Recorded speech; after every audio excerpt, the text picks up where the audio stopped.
Hello, I'm Robin Gibson, and this is the Harvard House Money Morsel.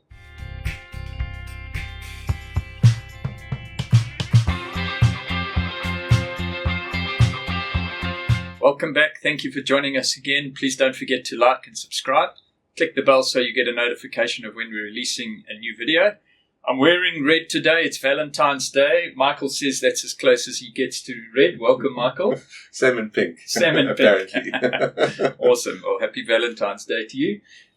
Michael, we kind of lived through Trump to the end of December, and it was all the focus was on Mexico and South America, and suddenly he seems to have found South Africa.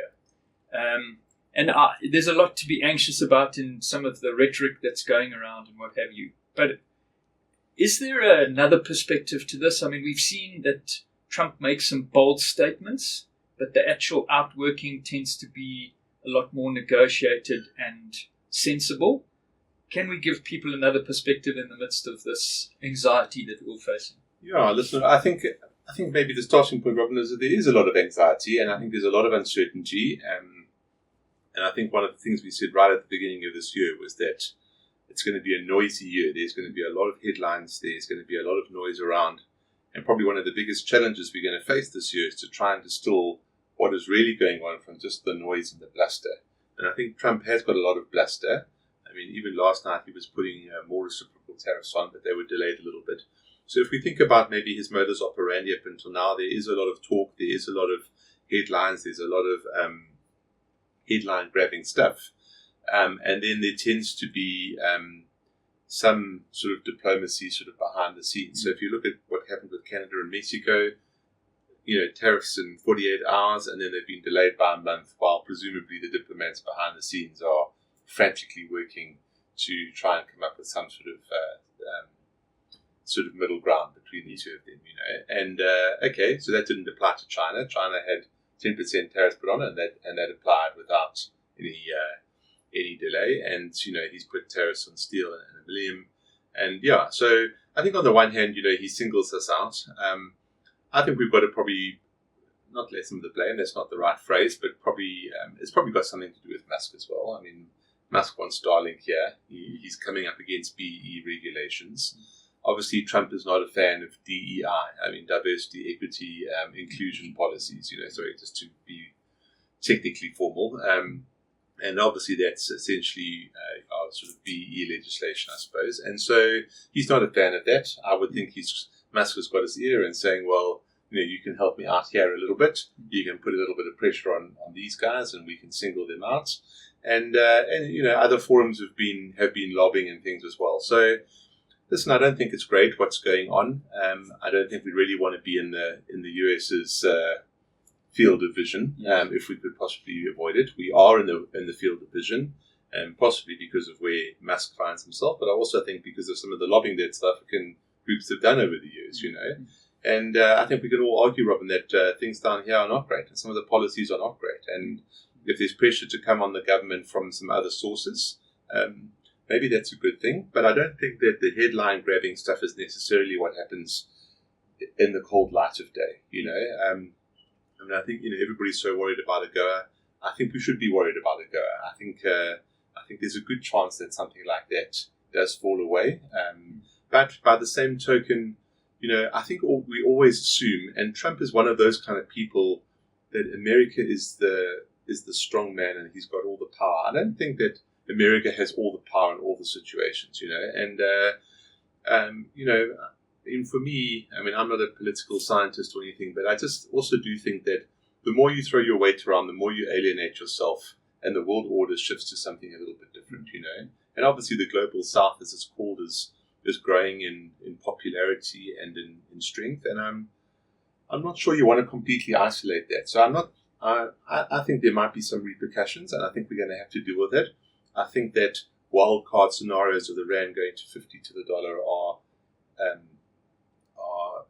irresponsible, quite honestly, to say that. And I think the market, this week the rand strengthened. So I think you just have to try and separate the noise from what's really going on. And I still think that actually for the next 18 months, our economy is going to be driven by what's going on here. We've got the budget next week, and it's much more important for us to ratchet up growth here, to drive our own destiny than be reliant on flotsam from the wind. So yeah, I mean, I think that's really where we're going on Trump, and I think we must just wait and see how things pan out, and risk not running from one side of the ship to the other, because actually everybody's going to lose in that situation. I mean, we've said so often, Robin, don't make rash decisions in the heat of the moment, and I think that applies as much as ever at the moment. Yeah, 100%. Yeah. Michael, bringing it a little bit closer to home, you've just come back from the Cape. I think you've been looking at buildings all over the Cape. You were with Spear, I think, which is the Western Cape Focused Property Fund. Give us the lowdown on what your experience was down there. Robin, I left Howick earlier in the week. It was cold, misty, drizzling, raining. I mean, the grass where I live is so high. I mean, the grass is as high as the elephant's eye, to quote the old song. But you get down to the Cape and it's hot and dry and windy. But it was nice to have a few days in Cape Town. Yeah, I mean, I think, Robin, we were Spear Property Fund. It's been a big holding of ours. We've been backing it for a very long time. We love the management team. And I think, again, quality management team stands out from a mediocre management team very quickly, So there were a couple of, we had a couple of hours on the Cape Town property market in general. And I think what really struck me is how Cape Town is pulling away from the rest of the country, and rapidly, We looked at vacancies in Cape Town. Office has obviously been a very difficult asset class for the last 5 or 7 years. Cape Town offices, the vacancies are almost non-existent. There are some vacancies, but they have dropped by 75% over the last 2 to 3 years, in Cape Town.